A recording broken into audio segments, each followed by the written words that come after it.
What's up YouTube? Agent Zero here, and today I'm going to be going over my Hunter Nightstalker long range build.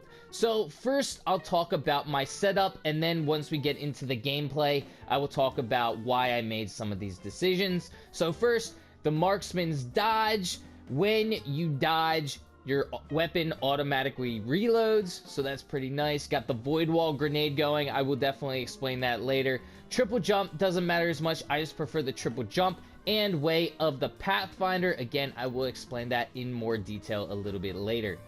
My exotic Kinetic, I'm going with the Mida multi-tool. Now, if you for whatever reason don't have the Mida, the Nameless Midnight is a good substitute. However, the radar is staying active when you aim down the sight is pretty important on this build, so you're going to want to try to get the Mida. But if you don't have it, the Nameless Midnight is a good substitute. My secondary, I go with the Last Hope sidearm. If you do not have this for whatever reason, a decent substitute would be the Traveler's Judgment sidearm. The Last Dance sidearm is also a decent substitute, but the Last Hope is the one I definitely recommend going with. And as my power, I recommend going with the Shock and Awe fusion rifle.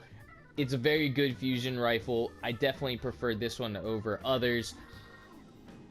As my exotic piece of armor, the Faux Tracer. This is extremely important to this build, that you have the Faux Tracer. Other than that, obviously you're a hunter, you want that mobility pretty high.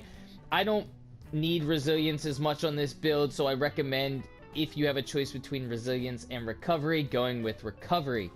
Now let's get into some gameplay, and I'll explain some of the choices that I have and why. First, we're going to talk about the bread and butter of this build, the Faux Tracer Exotic Helmet. This is extremely important on a long-range build. When you engage in combat with an enemy, you are then able to track that enemy for a short while after. So if you're in a long-range combat and you're doing well, that enemy decides to run, you can see where that enemy goes. Now, the rest of this build is actually centered around Faux Tracer, which is why it is crucial for this long-range PvP Nightstalker build. So now that you're able to track your enemies because of Faux Tracer, let's talk about why I choose Way of the Pathfinder instead of Way of the Trapper. Way of the Pathfinder has several perks, Vanish in Smoke, and Lockdown, that I really enjoy when using this long-range setup. Vanish in Smoke, you're going to be able to turn yourself invisible. Lockdown, your grenade and smoke effects last twice as long.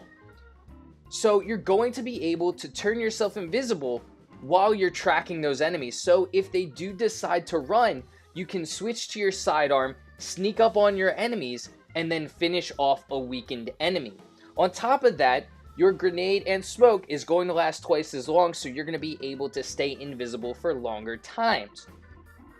Now that our grenade is lasting twice as long, let's talk about why I choose the Void Wall grenade. Again, sometimes when you're engaging in long-range combat, you're going to have enemies trying to hide behind corners. The Void Wall grenade can actually take care of this problem.